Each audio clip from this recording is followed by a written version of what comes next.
games in boxing and continued to chase greatness. In 1999, he took on undefeated power puncher Felix Trinidad in what would be his last significant fight. Whitaker, once the untouchable master of defense, found himself struggling against Trinidad's relentless pressure. Early in the fight, he suffered a broken jaw, but like a true warrior, he refused to quit. He battled through the pain, but it was clear that he was no longer the same fighter. The Trinidad fight was a brutal beating. Whitaker's once dazzling footwork and head movement were no longer enough to keep him out of harm's way. He lost a lopsided decision, and for the first time in his career, he looked truly vulnerable. His final fight came in 2001 against journeyman Carlos Bojorquez. It was supposed to be a routine comeback bout, a chance for Whitaker to prove he still had something left, but disaster struck when he suffered a broken clavicle mid-fight, forcing him to retire on his stool. The pain wasn't just physical. This was a man who had built his career on toughness and defensive mastery, yet his body had finally betrayed him. Whitaker finished his career with a record of 44-1, 17 KOs, but most boxing historians agree that his record should have been even better. The robbery against José Luis Ramirez, the controversial draw against Chavez, and the disputed loss to De La Hoya painted an unfair picture of his career. In reality, Whitaker should have been remembered as one of the most dominant fighters of all time. However, as soon as he left the ring, his life outside of boxing started to unravel. Like many fighters who retire from boxing, Whitaker faced serious financial struggles. Despite earning millions throughout his career, mismanagement and poor decisions drained his fortune. He had been a defensive genius in the ring, but outside of it, he was unprepared for the financial responsibilities that came with fame and wealth. His troubles started soon after retirement. The lavish lifestyle he enjoyed as a champion had left him without savings, and he found himself needing to work again. He took on various roles as a trainer, working with young fighters in hopes of passing down his knowledge. But training fighters didn't pay nearly as much as fighting did, and it wasn't enough to maintain the life he once lived. To make matters worse, Whitaker turned to drugs and alcohol to cope with his struggles. The pain of leaving the sport he loved, combined with financial problems, led him down a dark path. In 2002, just a year after retiring, he was arrested for cocaine possession. The arrest shocked the boxing world. Whitaker had always been known as a disciplined fighter, someone who took care of his body and lived a clean lifestyle. But now, he was just another retired athlete struggling to find his way. The drug problem wasn't a one-time issue. Throughout the 2000s, Whitaker battled addiction, often disappearing from the public eye for months at a time. Friends and family members tried to help, but addiction had taken hold. His troubles reached a breaking point when, in 2014, he was evicted from his own mother's house. Whitaker had been living in the home for years, but after financial mismanagement, the house was lost. It was a heartbreaking fall from grace. One of boxing's greatest champions, now struggling to even keep a roof over his head. Despite his struggles, Whitaker still had moments of redemption. He continued to train fighters, trying to stay involved in the sport that had once defined his life. He worked with young prospects, teaching them the defensive skills that had made him a legend. But the damage had already been done. His body was broken from years of fighting, and his mind was clouded from substance abuse. By the 2010s, Whitaker had faded into obscurity. Once one of the most celebrated fighters in the world, he was now just another former champion struggling to stay afloat. The young fans who once idolized him had moved on, and boxing had evolved without him. Whitaker had conquered every challenge in the ring, but outside of it, his toughest opponent was himself, and tragically, it was a fight he could never fully win. His story would come to a heartbreaking conclusion in 2019. Pernell Whitaker was once the sharpest boxer in the ring. His reflexes were unmatched, his defense impenetrable, his ability to read opponents near supernatural. But as the years passed, the effects of a long boxing career and personal demons became painfully visible. The fighter who once moved with effortless grace now walked with the weight of his past. After retirement, Whitaker struggled to find stability. His financial issues forced him to take whatever work he could find, often settling for small-time coaching jobs at local gyms. Unlike other retired champions who had secured lucrative commentary jobs or business ventures, Whitaker had no financial savings safety net. He had made millions in his career, but lost most of it due to poor financial decisions and a lack of proper management. As time went on, his personal struggles became harder to ignore. Substance abuse had been a part of his life since the early 2000s, and it only worsened as he faded from the public eye. He was arrested for cocaine possession in 2002, marking the start of a downward spiral that he never fully escaped. Over the years, friends and family saw the toll it took. His once sharp mind became clouded, his speech slowed, and his body deteriorated. At public appearances, Whitaker no longer resembled the confident, quick-witted champion he had once been. His slurred speech and weight loss raised concerns about long-term health issues, possibly stemming from years of taking punches, even though he had prided himself on defense. The same man who had made some of the greatest fighters in the world miss was now fighting a battle against his own failing body. Even at boxing events, where legends are usually treated with admiration, Whitaker was often overlooked. While his peers, like Mike Tyson and Evander Holyfield, continued to receive endorsements and public recognition, Whitaker was largely forgotten. His name was rarely mentioned in mainstream discussion, and his presence at events often went unnoticed. In his final years, he tried to stay involved in boxing, training fighters in Virginia, but his struggles never truly went away. Addiction remained a constant battle, and while he attempted to maintain a normal life, the years of hardship had left their mark. For a man who once seemed untouchable, life had landed its hardest blows on him after he left the ring. On July 14, 2019, Whitaker's life came to a sudden, tragic end. At age 55, he was struck and killed by a vehicle while crossing an intersection in Virginia Beach, Virginia. The driver, who remained at the scene, was not under the influence, and the accident was ruled just that, an accident. There were no criminal charges, no foul play, just a devastating, unexpected loss. Whitaker's death sent shockwaves through the boxing world. Fighters, trainers, and fans flooded social media with tributes, mourning a champion who had never truly received the recognition he deserved. Legends like Floyd Mayweather, Roy Jones Jr., and Oscar De La Hoya paid their respects, acknowledging that Whitaker was one of the greatest defensive fighters the sport had ever seen. But beneath the tributes was an undeniable sadness. Whitaker had not lived the life of a retired champion. He had not spent his post-boxing years in wealth or comfort. His life had been filled with struggle, addiction, and financial ruin. His death felt like the tragic final chapter to a story that had been unraveling for years. Even in death, he did not receive the same level of attention that other fallen champions had. When Muhammad Ali passed away in 2016, the world stopped. When Marvin Hagler died in 2021, tributes poured in from every major sports outlet. But Whitaker's death, despite his accomplishment, faded from public consciousness too quickly, just as his career had. Despite his incredible skill, Whitaker is often overlooked in discussions of the greatest boxers. Boxing fans and historians know his greatness, but casual fans rarely mention his name in the same breath as Mayweather, Pacquiao, or even Chavez. Why? Part of it was his fighting style. Defensive masters are often underappreciated compared to knockout artists. Fans love aggression, power, and drama. Whitaker was too good at making things look easy. His opponents couldn't hit him, and his fights often turned into one-sided clinics. While Mayweather mastered the business of defensive boxing, Whitaker had never cared about marketability. He only cared about being the best. Another reason was his lack of mainstream appeal. He wasn't a trash talker, he wasn't flashy outside the ring, and he wasn't a major pay-per-view attraction. Even though he was widely regarded as the best fighter in the world in the 1990s, he never had the crossover appeal of a Tyson or De La Hoya. His brilliance was technical, not theatrical. Yet, for those who truly understand boxing, Whitaker was a genius. His impact is seen in the styles of Floyd Mayweather, Vasily Lomachenko, and Shakur Stevenson, all of whom credit Whitaker as an influence. His defensive techniques, footwork, and ability to control fights remain a blueprint for fighters who prioritize skill over power. But the sad truth is, Whitaker never got the recognition he deserved in life, and in death, his legacy remains undervalued.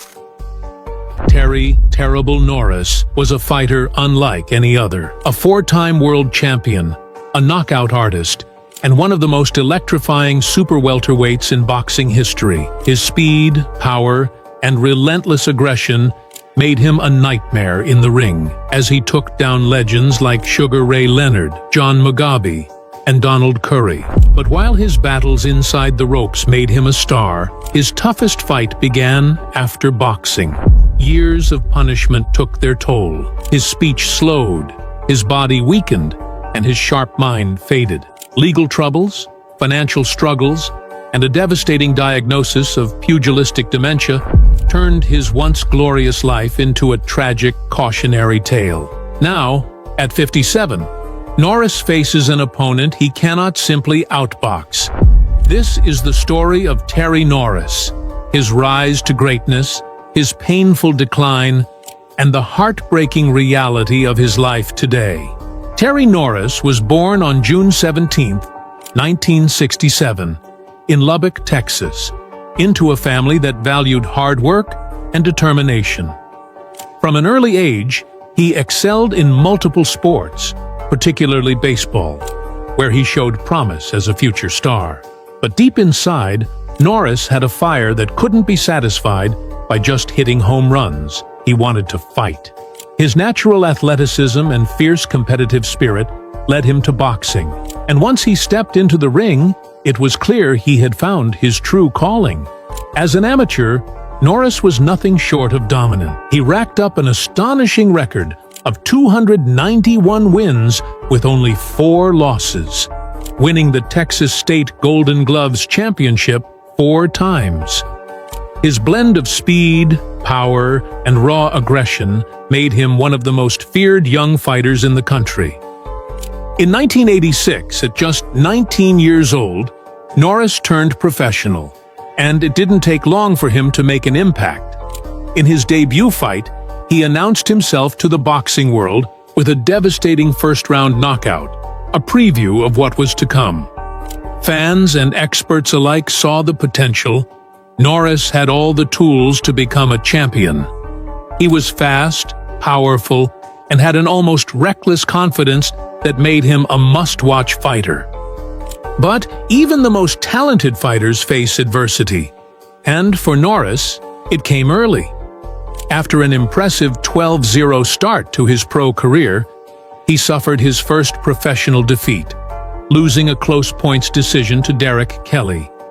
It was a frustrating loss, one that Norris later blamed on a brutal weight cut that left him physically drained. But instead of letting the setback define him, he used it as motivation. He returned to the gym with even more hunger, determined never to let anything slow him down again. However, just a few months later, another controversy hit. In a fight against Joe Walker, Norris was disqualified for hitting his opponent while he was down. It was a moment of frustration and inexperience, but it also revealed a darker side to Norris, a fighter so aggressive, so focused on destruction, that he sometimes let his emotions take over. The disqualification was a black mark on his record, but it also showed just how dangerous he could be when he was in attack mode.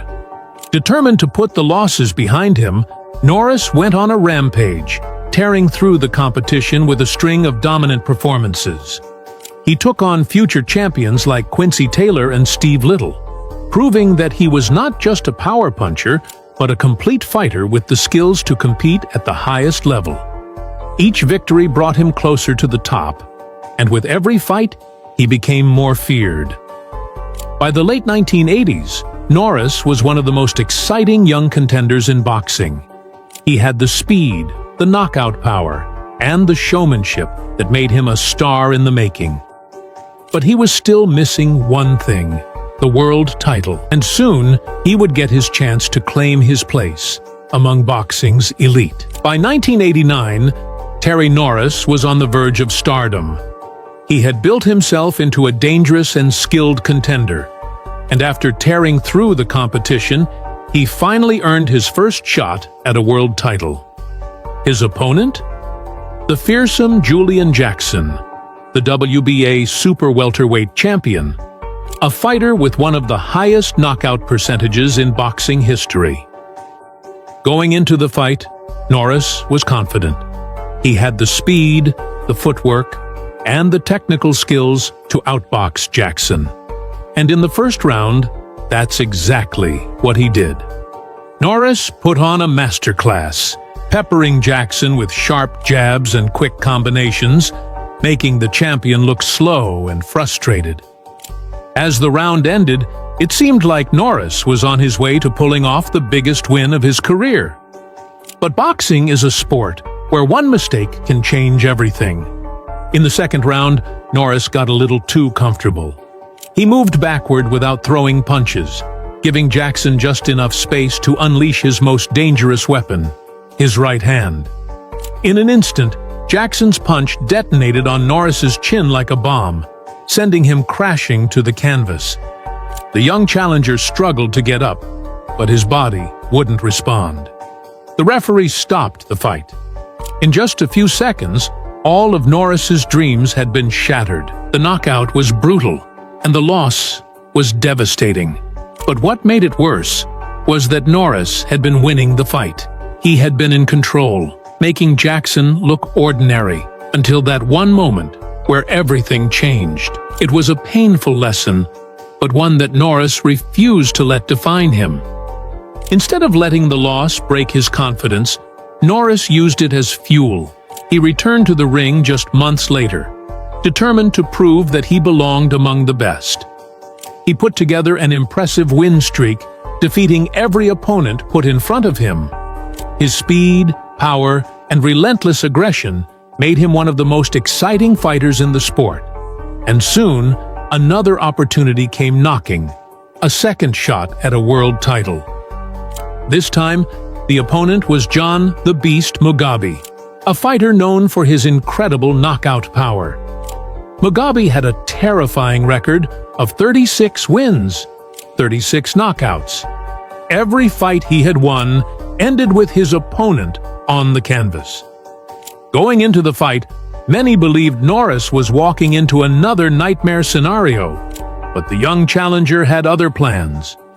From the opening bell, Norris attacked with a speed and ferocity that caught Mugabe completely off guard. Just seconds into the fight, he landed a crisp left hook that wobbled the champion. He didn't let up. With lightning-fast combinations and pinpoint accuracy, Norris overwhelmed Mugabe, forcing him to the ropes. Then came the final shot, an explosive uppercut that sent Mugabe crashing face-first to the mat. The fight was over in just one round. Terry Norris had done it. He was now the WBC super welterweight champion. The boxing world was stunned.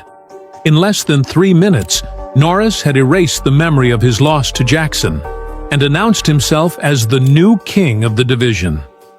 But his biggest moment was still ahead.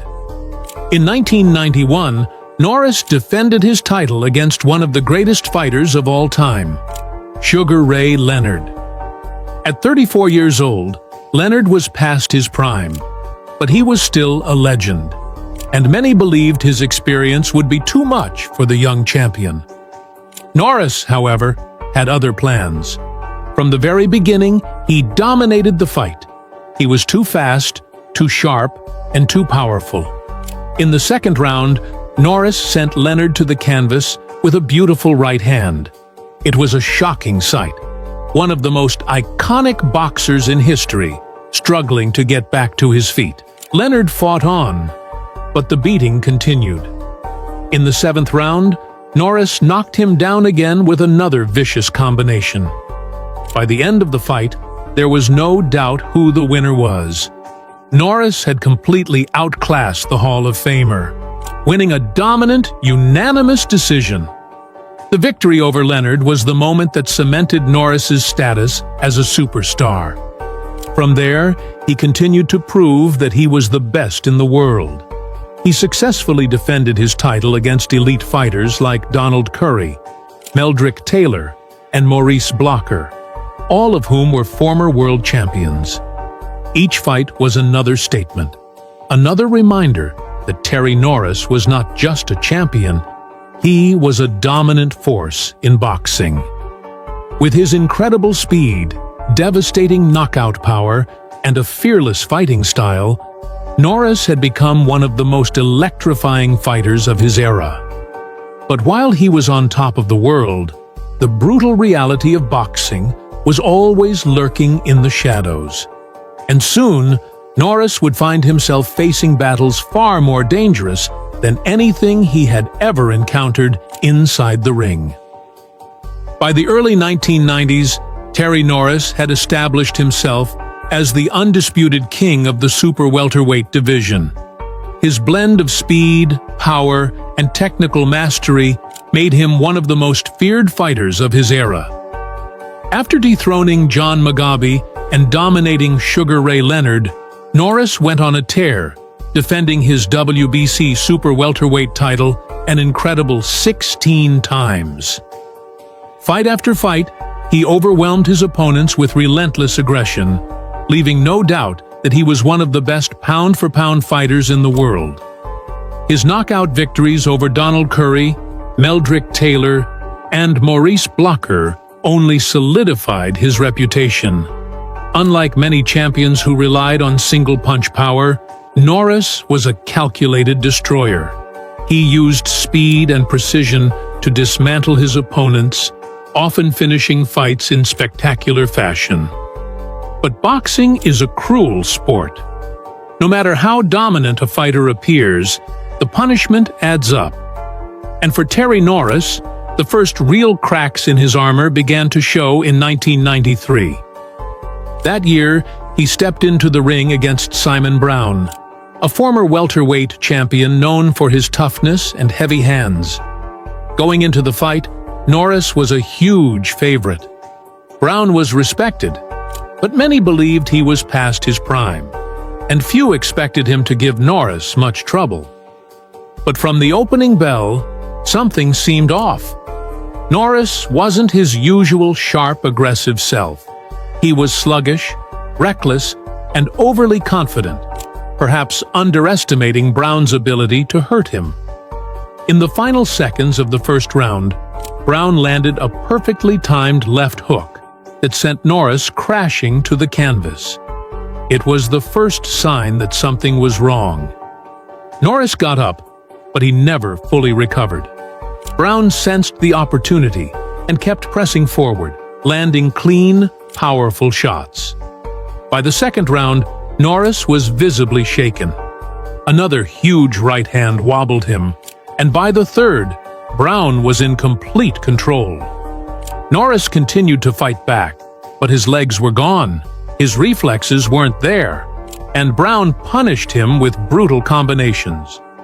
In the fourth round, the inevitable happened. A final, crushing right hand sent Norris to the mat for good. The referee waved off the fight. The champion was dethroned in shocking fashion. The boxing world was stunned. Terry Norris, the unstoppable force, had just been knocked out. It was a devastating loss, not just because he was expected to win, but because of how it happened. He had been beaten at his own game, overwhelmed, outgunned, and unable to recover. But like any true champion, Norris didn't dwell on the defeat. 4 months later, he stepped into the ring for a rematch against Brown, determined to prove that the loss was a fluke. This time, he fought a much more disciplined fight, using his superior boxing skills to neutralize Brown's power. After 12 rounds, he won a dominant unanimous decision, reclaiming his WBC title and restoring his place at the top. However, the turbulence in his career wasn't over. Later, in 1994, Norris found himself in one of the most bizarre trilogies in boxing history against journeyman fighter Luis Santana. On paper, this should have been an easy fight for Norris. Santana was nowhere near his level. But what followed was one of the strangest and most controversial series of fights ever seen. In their first meeting, Norris came out aggressively, looking to finish Santana early. He was in complete control, dominating every exchange. But in the fifth round, everything changed. As Norris landed a clean left hook, Santana suddenly collapsed to the canvas. He stayed down, motionless, his eyes closed. The referee ruled that Norris had landed an illegal punch to the back of the head and disqualified him. Santana was awarded the victory and, shockingly, the WBC super welterweight title. Many believed Santana had faked his injury to steal the title, but the decision stood. A rematch was scheduled, and Norris was determined to set things right. In their second fight, Norris again dominated. He was landing clean punches at will, and it was clear that Santana had no answer for his speed or power. But in the third round, disaster struck again. Norris landed a hard shot just after the referee had called for a break. Santana went down, once again appearing unconscious. The referee had no choice. He disqualified Norris for a second time. Now, for the second time in a row, Luis Santana had won a fight against Norris by disqualification. The entire boxing world was in disbelief. The trilogy finally came to an end in August 1995, when Norris faced Santana for the third time. This time, he made sure there would be no controversy.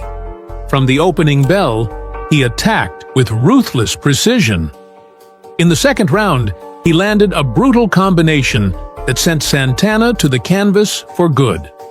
The referee stopped the fight, and Norris was finally able to reclaim his title.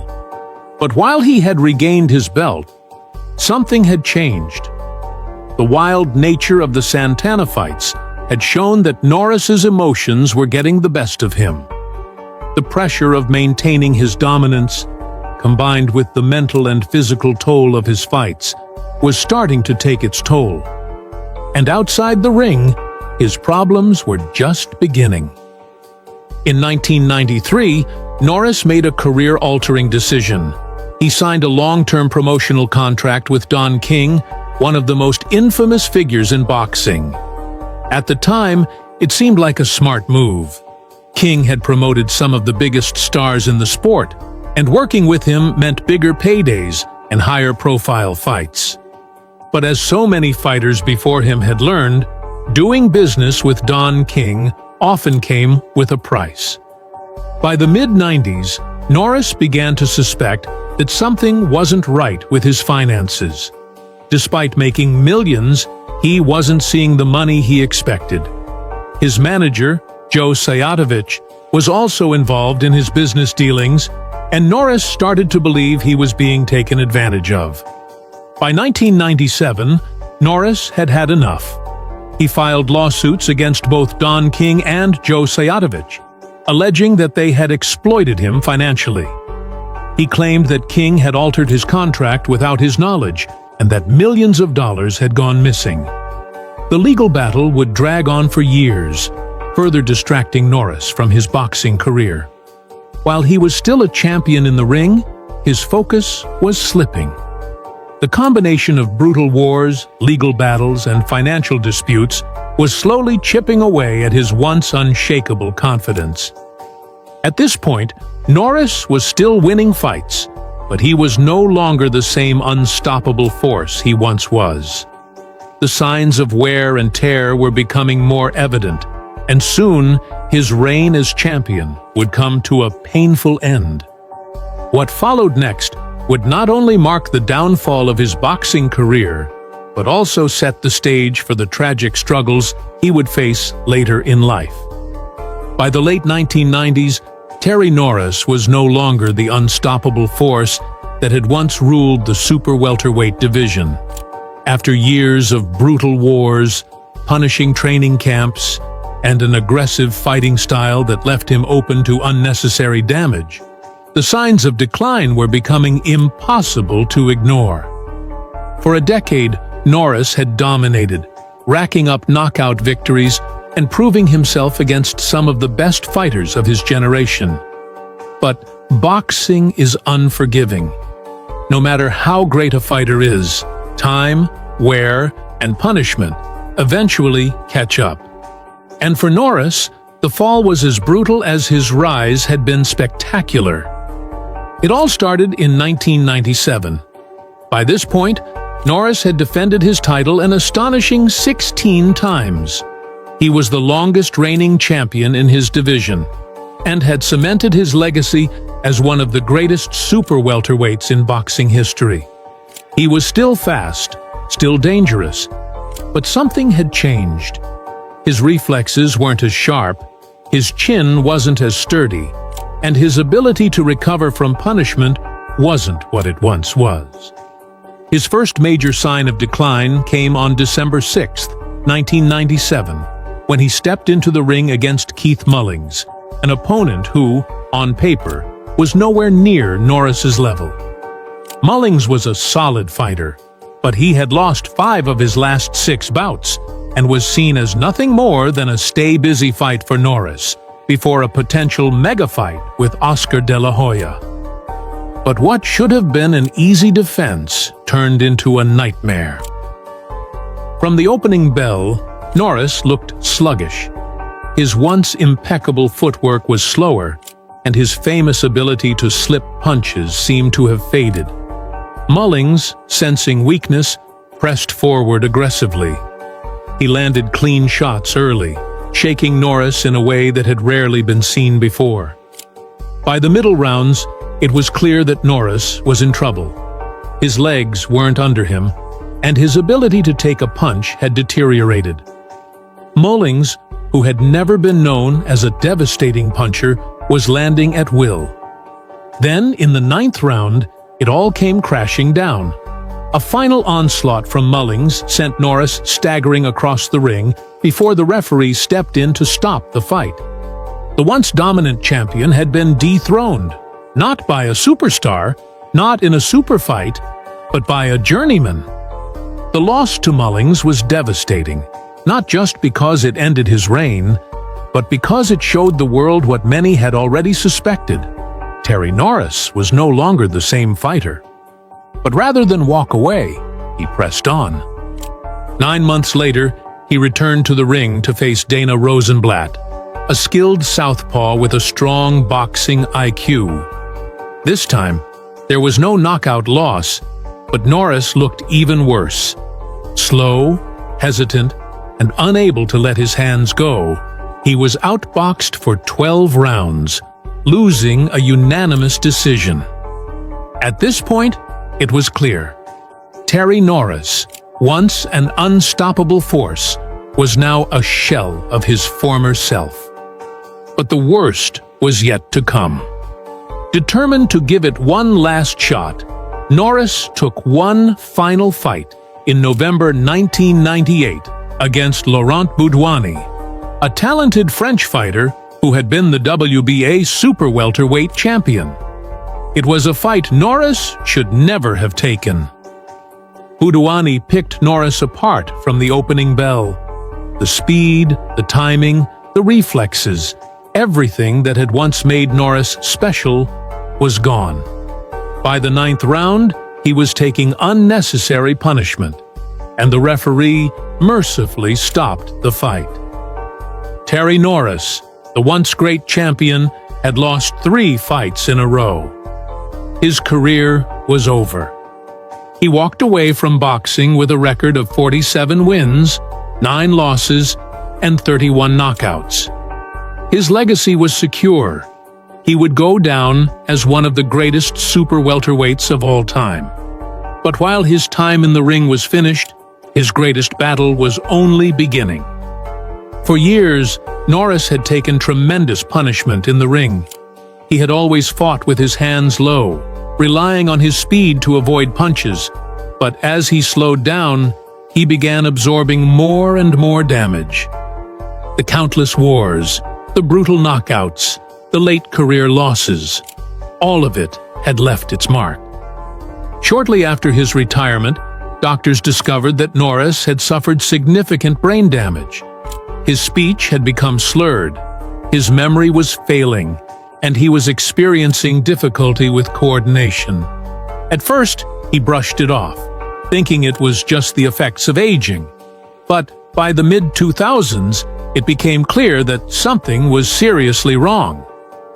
In 2009, Terry Norris was officially diagnosed with pugilistic dementia, a progressive and incurable brain disease caused by repeated head trauma. The same condition that had affected legends like Muhammad Ali and Sugar Ray Robinson was now slowly taking away Norris's ability to speak, think clearly, and function as he once did. For a fighter who had built his entire career on speed and precision, despite his condition, Norris refused to give up. He and his wife, Tanya,